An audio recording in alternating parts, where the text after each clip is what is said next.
Welcome to Alaskan in the Philippines.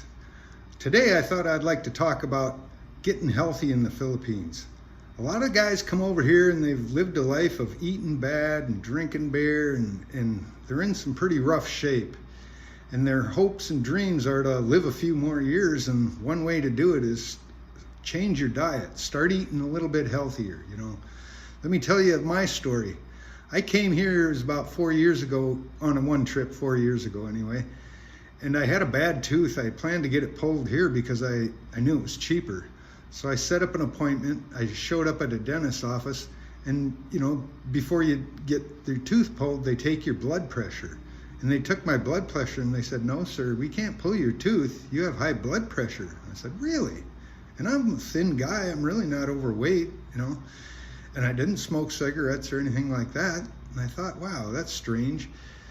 And I did have a sugar habit. I ate a lot of chocolate back home, and that I was exercising. I always kept pretty well good, but I ate a lot of carbs, potatoes. I grew my own potatoes and stuff, so I was eating. So I thought, this dentist is crazy. So I went to another dentist, and I thought, well, I'll find one that'll pull my tooth, even if my blood pressure is a little high. I went to another dentist. They took my blood pressure before they pulled my tooth, and the same thing. "Sir, you have high blood pressure. We can't pull your tooth." I said, "Why can't you pull my tooth?"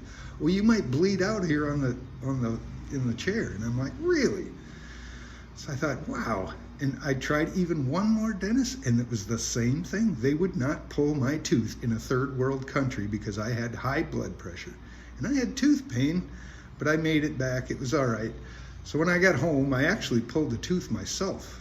I fashioned pliers out of a ring clip pliers, and I chilled my mouth. I put ice cubes and sucked on that side of the tooth, and I reached up there and reached down with all the testicular fortitude I could muster and gave a sharp pull down, and there was a sucking sound, and it pulled out, came out nice and clean, all the root and everything. And I didn't bleed to death. Very little blood came out. I spit out a little bit of blood, and that was it. But after that, I started researching diet. I wanted to figure out why I was getting high blood pressure and if this was something to worry about. And sure enough, I did a lot of reading and research online, and I came to realize that, yes, high blood pressure equals high blood sugar equals stroke and heart attack. There's no other way around it. High blood pressure is a symptom of stroke and heart attack. So, and I was in about 658 so at the time. So I said to myself, well, what do I have to do to fix this? And I started reading. It's all due to high carb foods, not just sugar. I thought, well, just stop eating sugar. No, it's your potatoes you eat, the rice you eat, of course the sugar in the diet, and the sodas and all that. You stay away from that, because that sugar turns to sugar. Your body turns the carbs into sugar. You eat a potato, the potato turns the potato into the carbs into sugar so you can digest it, and you become insulin resistant if you overeat it. Your pancreas cannot pump out enough insulin to deal with all the sugar, so then it needs to do something with it. It's in your bloodstream, all that sugar, so it stores it as fat.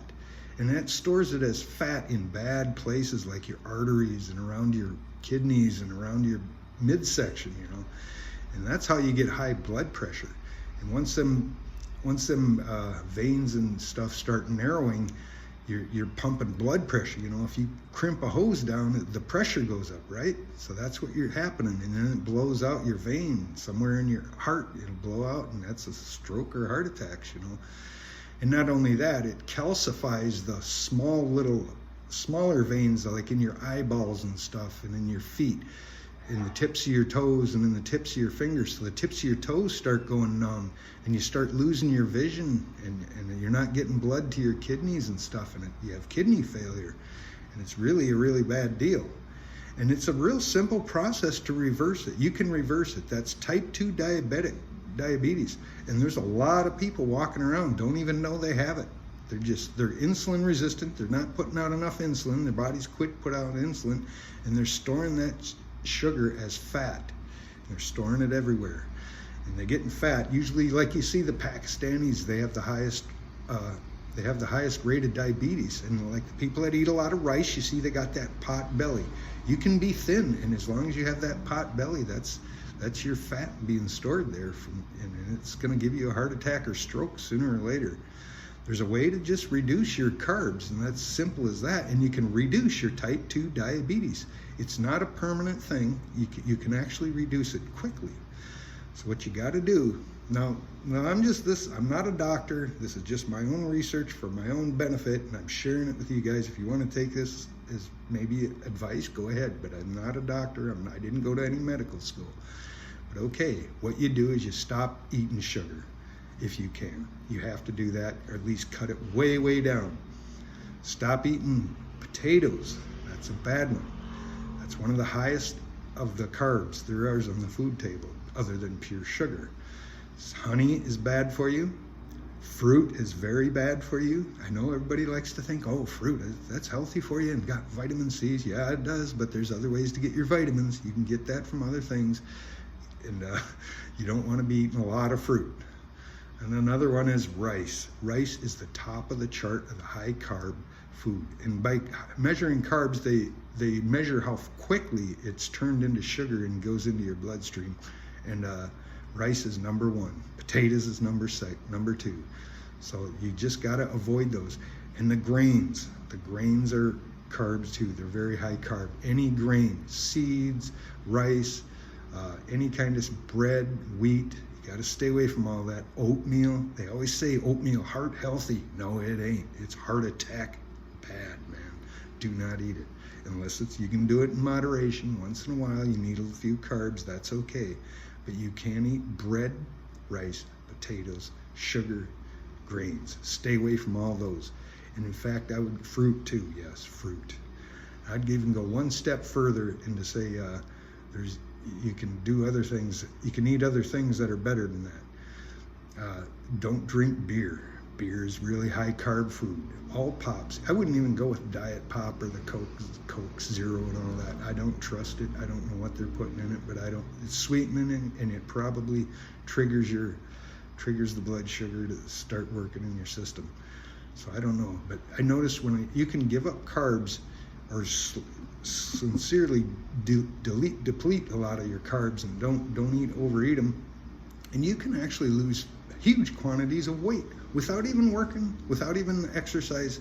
No exercise necessary, although if you do exercise, that speeds up your process of losing weight. But you will get healthy. You can just stop eating those. The weight will melt right off you, and all of a sudden you'll be healthy again. You'll start feeling better, and you'll notice you have more energy. You're not tired. You're not peeing as frequently. Them are some of the symptoms. When you get up at night, if you have to pee 3 or 4 or 5 times, that's your body trying to get rid of insulin. And you're storing water. You're storing water as fat. And that's another symptom. That's why your body, when you quit eating carbs, you drop a lot of weight really fast. That's all the water weight you've been carrying around from the carbs. You can drop a lot of weight pretty quickly and easily, effortlessly, by just changing your diet. It's that simple. I recommend everybody do it. We were young, we could always get away with eating all we wanted. During the COVID, I got into baking cakes. I learned how to bake, so I was baking cookies and cakes, and I was eating them too. It was good. Couldn't throw them away, so I was eating all these baked goods, and I'd make fry bread and stuff, and it's just so full of carbs. I was insulin resistant. I was becoming pre-diabetic. I didn't know why. I didn't understand it. But if I'd have kept that rate up, I'd have probably lived a shorter life and maybe have a stroke. But if you watch everybody that eats a normal diet, that's why stroke and heart attack is probably the #1 killer in America, Or everybody gets it. You hear so many people having a stroke and a heart attack, and that's from their diet. One simple diet change will actually fix that, extend your life. And another lie, the seed oils, Crisco and things like that. You don't want to eat anything seed. No seed oils. They make your joints ache. That's where a lot of the arthritis comes from that. You give up the seed oils, canola oil, all of them. Cooking animal fats, they're good for you. Eat meat, butter, eggs, chicken, fish. Those are all natural foods that we were meant to eat. We are carnivores. We don't have a gizzard. We weren't meant to eat seeds. We don't have 4 stomachs. We weren't meant to eat a lot of veggies. We were meant to eat meat protein, and that's good for us, and we do real well on it. If you want to get really healthy and absolutely the top of your game, go on a carnivore diet where you're just eating meat. It's really healthy for us. We don't need anything else. We don't need vegetables and stuff.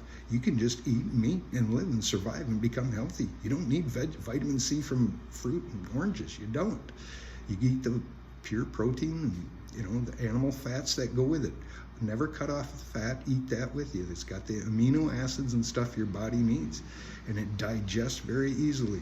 A lot of people with autoimmune diseases and skin problems and stuff, if they go on a low carb diet, it'll clear your skin up. It'll feel better. Your hair might grow back. There's all kinds of, you won't have stomach pains, cramps, bloating, what are the other symptoms? Acid reflux. That all comes from a high carb diet. So you can simply change that out and you're in good shape after that. Try it, you will see. And if you don't believe me, just like I say, try it. Just even it takes about a month and you'll notice a change. You'll watch your weight just melt away. And your heart, you'll save your heart. If you're not doing it for you, do it for your kids, do it for your grandkids, and it'll help you live longer. But a lot of the guys that come here in the Philippines, they're in tough shape. They've ate a bad diet their whole life. And they're trying to walk it off and stuff, and that does help. But one thing, you cannot exercise away a bad diet. You really got to work on your diet first. Then exercise too is good, but do it in moderation, especially when you're just starting, because you're setting yourself up a heart attack if all of a sudden you jump up off the couch after eating a bag of potato chips and want to start exercising. You're looking for a blowout on a vein somewhere. So my advice to you is I would just start small, eliminate rice, potatoes, potato chips, things like that, beer, sugar, pop. Just stay away from that. Drink water, and you can lemon juice. Lemon is a fruit you can eat. Dragon fruit is a fruit you can eat. That actually lowers blood sugar. You can do that. I would eat that. Avocados are good for you. Eggs are good for you. Don't believe what the doctors are saying. This is me talking now. I'm not a doctor, but I've studied up on it. Every animal needs salt. Salt is one of our nutrients our body needs. And we can't just eliminate it like they recommended you do. It's bad information. Cholesterol. We produce cholesterol. It's in our spit. We produce cholesterol. It's like tears. How can tears be bad for you? No, it's not. Eat all the eggs you want. Eat all the salt. Salt your food to taste. Your body won't eat too much salt. It don't want it. It's too salty. You had enough salt. It won't eat anymore. Same with cholesterol. It ain't gonna hurt you. It's your eggs. These are what our natural foods were for thousands of years. If we go back to our original diet, we will live a long, healthy life. That's my advice to you, and I'm sticking to it. And if you got anything and you think I'm wrong, you let me know down in the comments. If not, stay tuned. I'll have more for you tomorrow. Thanks for joining me.